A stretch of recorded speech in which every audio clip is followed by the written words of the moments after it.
those who hunt elves. Okay. There's this little magical creature. He looks sort of like a tiny little bear. And turns out that they excrete rolls of toilet paper. Okay?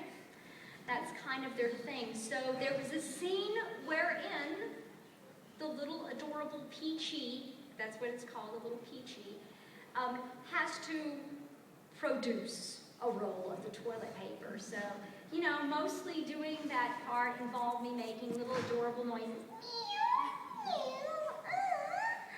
So, but had to sort of make the like exerting sounds for producing the roll of toilet paper. And after I had completed that scene, I said to the director, surely this is the pinnacle of my voice acting career, making poop sounds for a tiny magical bear. That certainly is one of my most glorious moments, I think, as a voice actor. Definitely, that would be right near the top, I would say. But again, my standards are very low. Magical pooping bears. It's just a day's work. Yeah. Were you asking a question, or were you just pointing at the sky? I'm wondering if you could like remake any of your any of your work. Mm-hmm. If like for example, whichever one you want to remake, which one would it be? Oh, if there was something that I could remake from work that I've previously done. Oh. That's a big question. To be honest with you, it's not really anything that I've ever given much thought to, because pretty much that opportunity does not come around. I don't know. And that's not to say that I think everything that I've done was already so absolutely perfect that I wouldn't redo it. I don't know. It's just I haven't really given any thought to it. It's just kind of like I've done it, and then it's over, and yeah, and then it's done. There are a couple of script writing things that maybe I wish I could go back and change, but you know, other than that, as far as redoing a voice acting role, I don't know. I try not to think about that, because I think that would be horrible if I was sitting around every day going, oh, if only I could redo that. So, no, haven't had that. Yeah. Do you find yourself being cast in the same type of roles?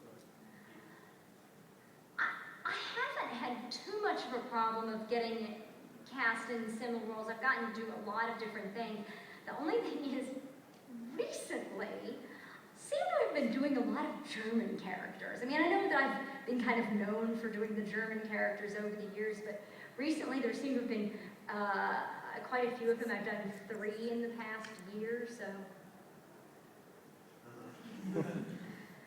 It just seems like I don't know that there's anyone else in Houston who's working in anime who happens to speak German, so. As long as there are German characters popping up, I'm quite happy to do them. That's fine. People sit there and they're trying to think, oh, now that's just too stereotypical. If we get Tiffany to do the German character again, let's give it a really hard think. Nope, it's going to be Tiffany again. So that's pretty much how it goes. Yeah, but that's okay. Yeah. Just a question. Do you know the director before doing the live action Evangelion, but they just stopped it? Would you do a cameo with that if they were doing that again? Oh, well, yeah, I don't know. I hear things about floating around that maybe live action Evangelion could still happen, and maybe it will, I don't know. Yeah, I mean, I've always fantasized that I would do a cameo in that. I've absolutely no control over that whatsoever, but I would love to. I would love it. Even if I was just like, you know, a beggar on the street or anything, I don't care. You know, someone who gets killed by an angel, anything, I would do absolutely anything in that. I think it would be fantastic. No standards. Oh, low standards, right, exactly, low standards. Be like the bin lady or, you know, whoever, I don't care. Yeah. Chris Tattoo.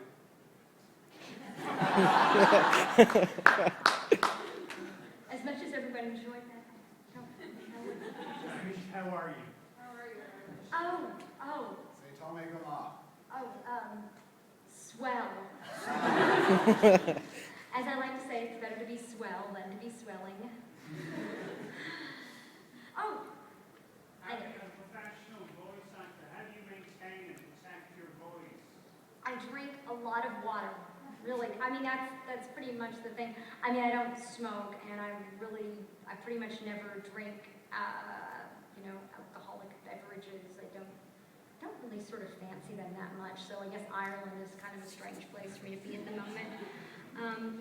I drink an awful lot of water, and there was one particular role that I did in, again, with little magical creatures, but this little thing, it was sort of this balloon character, why the balloon talks, and it's the chaperone of this little princess character. I really cannot explain that to you because I did not write the show.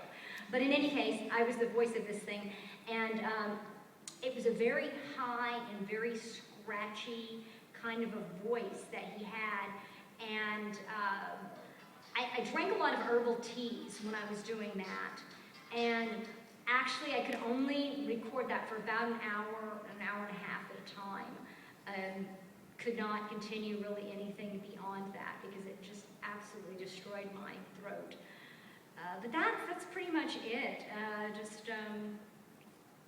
And the other thing is, if there happens to be a film or a TV episode and there's a lot of screaming, what they'll usually do is we'll do the screaming at the end. So, no matter where the screaming might actually occur within the story, is we'll say that to the end, because if you have to do quite a lot of screaming and then you're coming back and you're doing a scene that just happens like, 2 minutes after the previous thing, then the vocal quality won't match up. So that's probably it. I do have a lot of friends who don't necessarily subscribe to those same rules.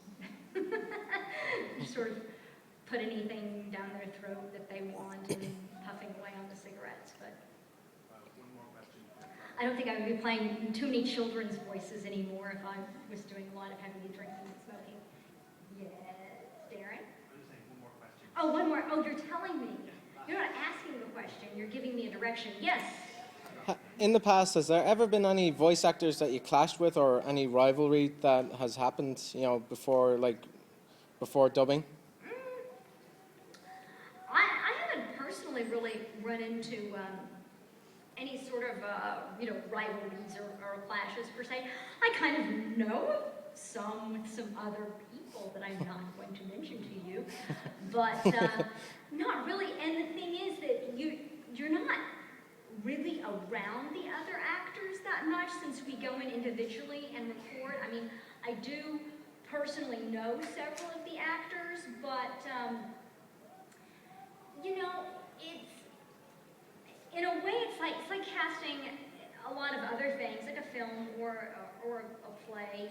You're kind of getting that, making that puzzle of putting all of the actors together and coming out with something that's pleasing. And then the extra level, though, when you're working with a voice cast, okay, you're trying to find voices that seem to sort of match up with the characters, but then also you want to avoid that they sound too similar, because sometimes there are scenes where there's a bunch of people in the same room, or they might be talking off camera, and you want to make sure that the viewer can, or the listener in that case, will be able to distinguish the voices of who's talking. I mean, sometimes I notice that when I'm listening to a radio commercial, and I'll think, these people all sound the same. Who the hell cast this? This is not good. If it's on the radio, how are you supposed to know which person, who's talking now? I don't even get this commercial. This is really stupid. Why wasn't I in it? That kind of thing. Definitely. That's a good question. Yeah. Why wasn't I in it?